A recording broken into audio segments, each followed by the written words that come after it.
Bonjour à tous, je suis contente de vous retrouver pour une nouvelle vidéo qui traitera du minimalisme. Donc en fait j'ai décidé de faire toute une série de vidéos sur ce sujet afin de vous expliquer mon point de vue et de développer avec vous ce qu'est pour moi le minimalisme.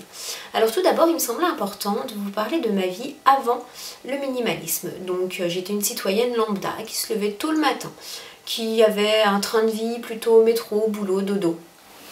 Et du coup, j'étais pas tellement satisfaite de cette vie-là, donc j'ai décidé de revoir les choses et de faire en sorte de me créer une vie qui me convient. Donc j'étais quelqu'un qui consommait énormément, donc au niveau des vêtements, au niveau de la décoration, au niveau des jouets pour enfants, des livres. Bon, les livres, je suis pas tout à fait soignée encore, mais j'y travaille. Et donc je vous donnerai une petite astuce justement pour éviter d'acheter des tonnes et des tonnes de livres, mais pour tout de même nourrir sa curiosité intellectuelle. J'ai eu envie de donner un sens à ma vie, à la naissance, plutôt durant la grossesse en fait, de mon dernier enfant. En fait, je me suis rendu compte que j'avais raté toute la première année de mon deuxième enfant parce que j'étais tout le temps au travail. Pourquoi? Travailler pourquoi? Pour gagner encore plus d'argent. De l'argent pourquoi? Pour acheter plein d'objets, des objets qui ne me servaient pas forcément, qui ne m'étaient pas forcément utiles. Disons pendant mon congé maternité pour mon troisième enfant, donc j'ai été arrêtée assez tôt. Donc j'en ai profité pour lire plein de livres, notamment des livres qui traitaient du minimalisme. Donc j'ai notamment lu Dominique Laurent. Donc l'art de l'essentiel m'a beaucoup aidé. Donc la magie du rangement de Marie Kondo qui m'a donné un cadre en fait pour me permettre de désencombrer mon intérieur. Donc c'était un petit peu la base en fait, la magie du rangement, pardon. Et du coup j'ai eu envie de me documenter un petit peu plus. Donc avant tout ça, j'avais beaucoup d'a priori sur le minimalisme. Donc en fait, je m'imaginais un intérieur blanc, sans décoration, digne des catalogues de décoration. Donc en fait, c'est quelque chose qui n'était pas fait pour moi parce qu'ayant 3 enfants, il y a toujours des jouets un petit peu partout qui traînent au sol, des dessins d'enfants accrochés aux 4 coins de la maison, les œuvres d'art, les choses faites à l'école, les petits trésors ramassés dans la nature, toutes ces petites choses qui pour moi étaient incompatibles avec le minimalisme. Donc j'ai décidé de créer un minimalisme, ou de créer ou pas d'ailleurs, d'adapter le minimalisme à ma vie. J'ai d'abord désencombré ma maison, donc en suivant à peu près la méthode KonMari, parce que ça ne me convenait pas forcément, donc j'ai fait quelque chose qui me convenait un petit peu plus. Déjà j'avais pas le temps et ni l'énergie pour faire tout ça en une seule fois, donc j'ai fait petit à petit à mon rythme afin de prendre le temps de trouver quelque chose qui me convenait. Alors concernant Marie Kondo, en fait je l'ai trouvée un petit peu radicale entre guillemets dans sa manière de faire, parce que pour elle fallait tout faire en une fois, donc c'est-à-dire se débarrasser de plein de choses qui nous mettaient en joue, qui ne nous mettaient pas en joie. Mais bon, quand j'ai réfléchi, mes fourchettes et mes cuillères ne me mettent pas forcément en joie, mais elles sont utiles, donc j'ai décidé de les garder en fait. Après, j'ai décidé également de prendre le temps afin de savoir quels objets étaient vraiment utiles. Et en suivant la méthode de Marie Kondo, j'ai eu l'impression qu'en fait on jetait beaucoup de choses sans forcément, sans y réfléchir assez en fait. Donc j'ai eu besoin de prendre le temps, et ça me convenait comme ça. Donc voilà. En plus d'avoir allégé mes affaires, j'ai décidé d'alléger mon agenda.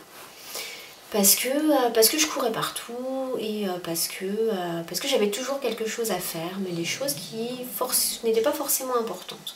Donc entre les activités extrascolaires, les copines à aller voir, les cafés à aller boire à droite à gauche, j'avais toujours tout un tas de choses à faire, tout un tas de choses de prévues dans mon emploi du temps, mais du coup qui s'accumulaient et qui me créaient beaucoup de stress, alors que c'était pas forcément nécessaire. Donc j'ai allégé mon agenda, mais j'ai aussi allégé mes relations. Donc, je me suis concentrée sur les gens qui étaient vraiment importants pour moi. J'étais arrivée également à un tournant de ma vie où beaucoup de choses ont changé.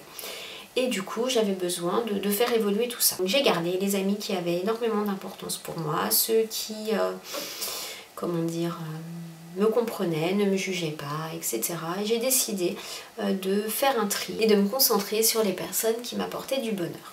Donc durant mon désencombrement, j'ai eu une grosse difficulté concernant les livres. Donc j'ai effectivement fait des études de lettres, je suis une amoureuse de la littérature, je lis énormément et j'ai énormément de livres à la maison.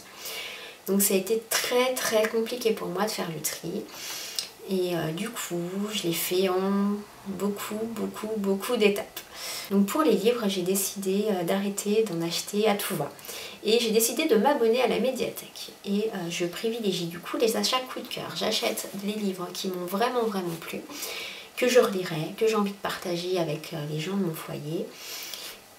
Et le reste, je les rends. Et si je veux les relire, je les réemprunte. Et si je veux les acheter, je les achète. Mais j'ai eu beaucoup de livres dans ma bibliothèque que j'ai achetés, que j'ai lus une fois et que je sais que je ne relirai pas. Donc ceux-là, je les ai donnés.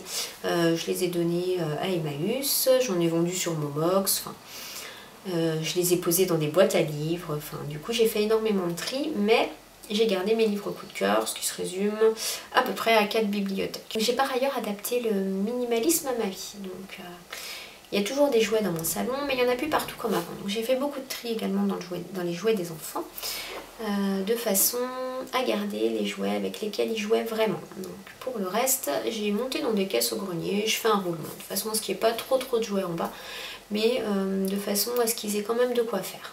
J'ai donc fait le tri dans ma maison et j'ai également fait le tri dans mon esprit. Je suis quelqu'un qui a un esprit qui fourmille constamment. Je suis constamment pleine d'idées, pleine de projets. Et du coup, je commençais les choses sans forcément les finir parce que j'avais une autre idée qui pointait le bout de son nez. Donc là, j'ai décidé de prioriser mes idées et de me concentrer sur l'essentiel. Donc j'ai décidé de noter. Je fais des listes en fait, des listes de mes idées et je concrétise les projets qui me tiennent vraiment à cœur. Donc j'ai décidé de terminer les projets que je commence et je barre sur ma liste. Et parfois, quand en relisant ma vie, je me dis bah ça finalement, non, j'ai pas forcément envie, c'est pas forcément important, donc je le laisse de côté et je me mets sur quelque chose qui pour moi a plus de sens. Donc ça m'a permis d'alléger énormément mon emploi du temps parce que j'avais tendance à commencer plein de choses, à faire plein de choses en même temps, à mener plusieurs projets en même temps et du coup c'était contre-productif et ça me perdait énormément d'énergie. Donc je me suis concentrée sur l'essentiel et donc ça m'a énormément aidé dans ma quête du minimalisme. Donc de cette façon j'ai réussi à me libérer d'énormément de choses qui me parasitaient parce que finalement j'étais parasitée par tous ces projets, par toutes ces choses commencées, toutes ces choses que je n'avais pas terminées mais que j'avais envie de terminer parce que ça m'intéressait, mais en priorisant et en notant, ça m'a permis de concrétiser mes projets et d'alléger tout ça. Donc il faut savoir que ma vie est faite de changements, donc rien n'est figé. Dans ma quête du minimalisme, je me dis que tout peut changer encore, que effectivement c'est un mode de vie qui me convient. Mais le minimalisme tel que je le vois maintenant, peut-être qu'il ne me conviendra plus dans quelques années. Donc je l'appréhenderai d'une manière différente. Donc comme je l'ai dit, le désencombrement de ma maison a été une étape indispensable à ma quête de minimalisme. Je ne dis pas que dans quelques mois, dans quelques années, quelques semaines, je ne recommencerai pas un désencombrement de façon à avoir une maison qui me convient parfaitement. Dans ma quête de minimalisme, j'ai développé des intérêts pour le développement personnel. Donc disons qu'avant, j'étais quelqu'un qui fonçait sans réfléchir, je faisais les choses parce qu'il fallait les faire, parce que ça faisait partie de la vie, etc. Mais je me posais pas forcément de questions. Alors que maintenant, je commence à me concentrer sur l'essentiel et à m'intéresser à des activités telles que le yoga, la sophrologie, la méditation, etc. C'est des choses que je ne faisais mais absolument pas avant parce que j'étais tellement prise par le quotidien que je me disais que je n'avais pas le temps de faire ce genre de choses.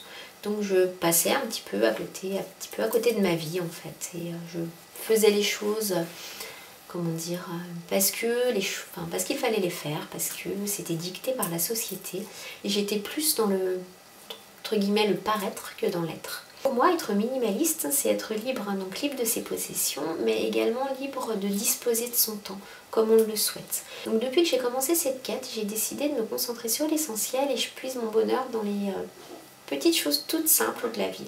Je prends le temps de regarder mes enfants jouer, je prends le temps de regarder un oiseau qui picore dans le jardin, je prends le temps de savourer une tasse chaude sur mes mains. Je prends le temps de regarder le ciel, je prends le temps de me concentrer sur des choses qui avant étaient là, mais auxquelles je ne faisais absolument pas attention. Donc pour moi, le minimalisme a entraîné énormément de changements dans ma vie. Donc en devenant minimaliste, j'ai commencé